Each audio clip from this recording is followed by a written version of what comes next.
In this lesson, we'll be sculpting this beautiful semi-realistic flamingo with polymer clay. We'll be casting the base with plaster of Paris and creating a simple armature using threaded rod and wire coat hangers. So let's get into it. For this project, we'll be using a 3/16 threaded rod, also called a booker rod, 4 3/16 nuts and washers, some aluminium foil, some plaster of Paris and a bowl, a paper cup, 2 paper straws, a roll of gaffer's tape, a roll of clear tape, a wire coat hanger, some acrylic medium gloss, some hand soap to use as a release agent, a paintbrush, and this is the medium Taklon filbert, a pair of flat nose pliers and a pair of scissors. For clay, we'll be using a 400-gram block of polymer clay, and this is the beige colour. And for tools, we'll be using a hobby knife, a pin tool, and a flat modelling tool. We don't need a lot of tools for this project, but if you want to take your sculpting to the next level, you might want to think about picking up a comprehensive tool set like this, with loop tools, wooden modelling tools, and much more. This set has everything you could ever need for sculpting. The first thing we have to make is a base. This base will also support the central rod that will be the leg our flamingo is standing on. For this base, we'll be using plaster of Paris. As a form to mould the base, we can use a roll of tape, in this case gaff tape. So the plaster doesn't adhere to the cardboard, we need to seal the cardboard inner core with gloss medium and let this dry. Gloss acrylic paint would also work in this case. While this is drying, we grab a 3/16 threaded rod and cut it to size using the printout as a guide. You can find this on our website. We then fasten 4 nuts with washers in between each nut. This will ensure that the rod will be securely encased in that plaster and will not move. To be doubly sure that the plaster doesn't stick, we paint a thick layer of hand soap over the dry coat of acrylic gloss medium. So that the plaster is contained, we tear off some strips and apply them across the bottom side of the tape. Next, we mix up our plaster in a bowl. When mixing plaster, you always pour the plaster into the water and not the other way around. The standard ratio is 1 part water to 2 parts plaster. In this case, half a cup of cool water to 1 cup full of plaster.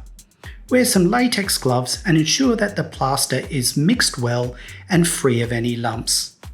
Once mixed, you can pour it into the tape mould and embed the booker rod slightly off centre into the wet plaster.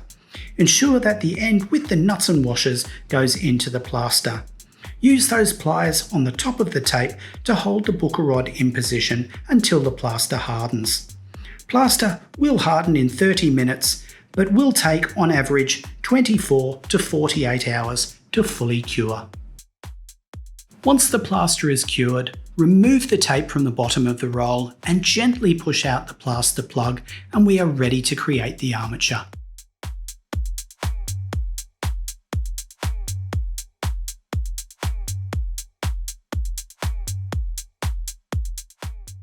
For the other leg, we create a support by tightly twisting a wire coat hanger together.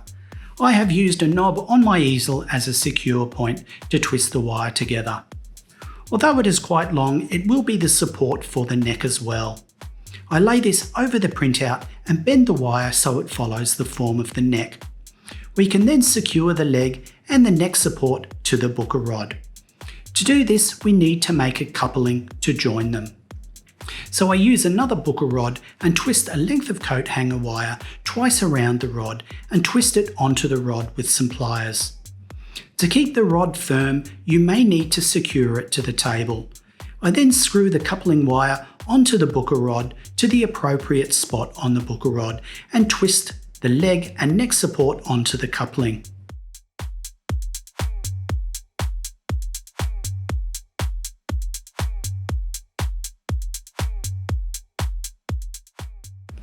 Cut another straw to length using the printout and slide this onto the other leg.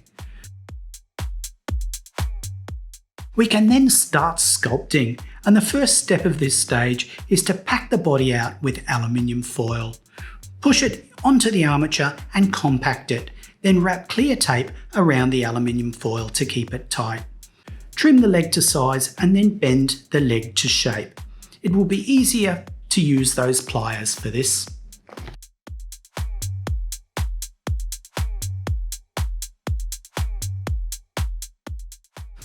Aluminium foil is also very light and will ensure a good core to wrap polymer clay around.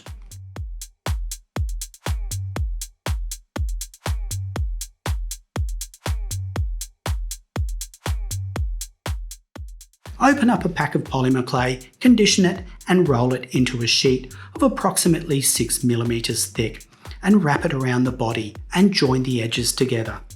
Ensure the clay is snug against the alfoil and there are no pockets of air between the alfoil core and the clay.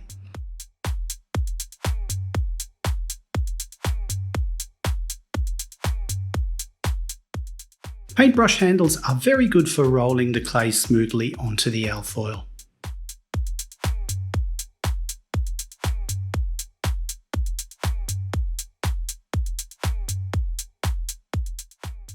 Roll some clay into a tube, cut halfway into the tube and then wrap it around the support of the neck. Again, press the clay tightly against the wire and then trim the clay so that it is about 6 mm from the wire, giving the neck a thickness of about 12 mm in diameter.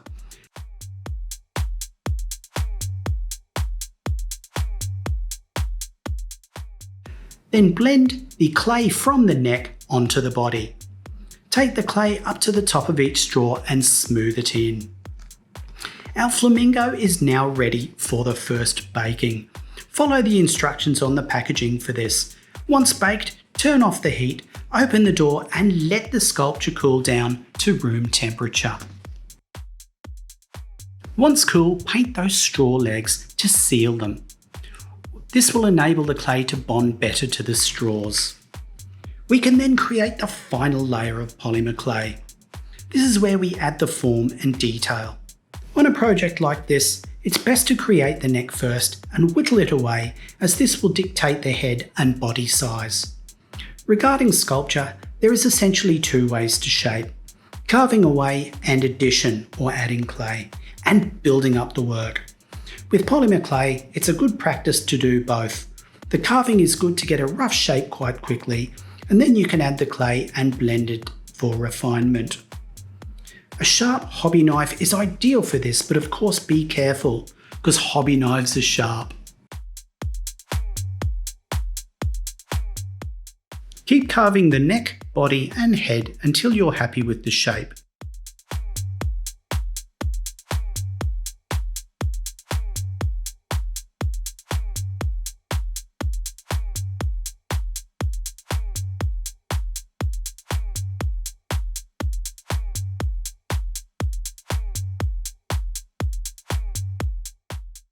Then add more clay to the head and beak and smooth this on.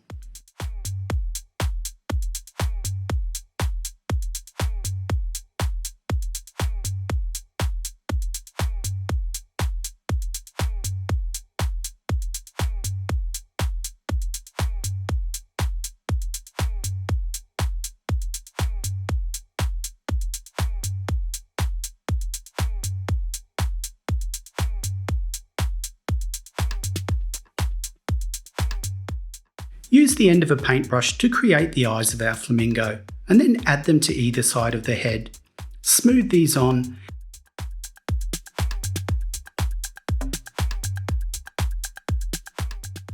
Then, using the ballpoint tool, add the eyes into the areas we created. Use a modelling tool to start adding detail to the top of the beak. It's handy to keep reference images or a guide close so you can refer to these as you sculpt.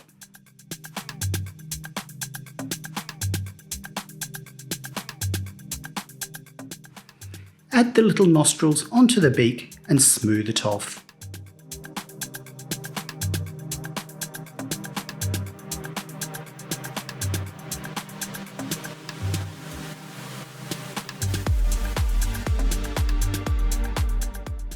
Roll out a thin sheet of polymer clay and fray one of the edges using a hobby knife.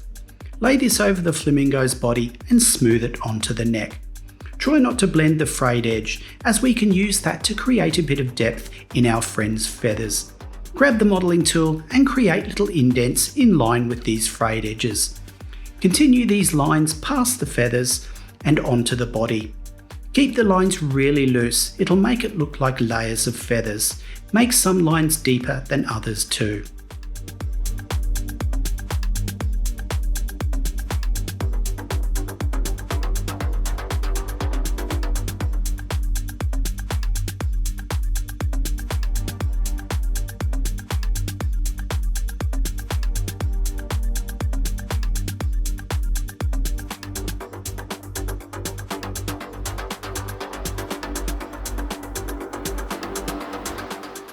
Use a wire brush to rough up some of the areas, and then extend this and rough up the neck and top of the head.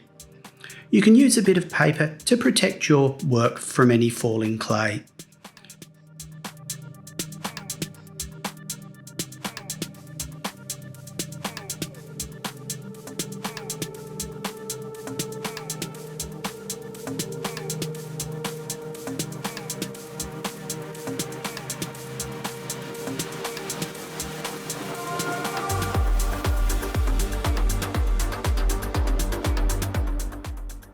Use a pin tool to add any fine and final details, and a paintbrush to brush off any excess clay. Next we move on to the knees and the raised foot. Add a bit of clay to each kneecap and smooth them into the straw. Then add a bit of clay onto the top of the foot, and then a longer piece either side of the foot to create the 3 toes. Smooth the ankle into the foot clay and keep the 3 toes really defined.